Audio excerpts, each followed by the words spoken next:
সময়ের পূর্বে অনিয়মিত ও যন্ত্রণাদায়ক মেনস্ট্রুয়েশন, হেভি অথবা ইনসাফিসিয়েন্ট ব্লিডিং এবং কোমর ব্যথা প্রভৃতি সমস্যাগুলি দেখা দিলে বাম ডান উভয় কবজির চিত্রে প্রদর্শিত এই বিন্দুগুলিতে 2 থেকে 3 মিনিট দিনে 2 বার চাপ দিন অথবা ক্লকওয়াইজ ম্যাসাজ করুন, খুব ভালো ফল পাবেন।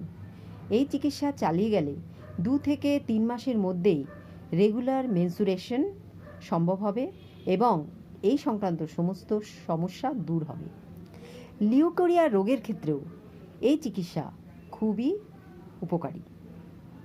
আর তাছাড়া যারা অ্যাকনের সমস্যায় ভুগছেন তারাও এই চিকিৎসা চালাতে পারেন, তারাও ভীষণই উপকার পাবেন।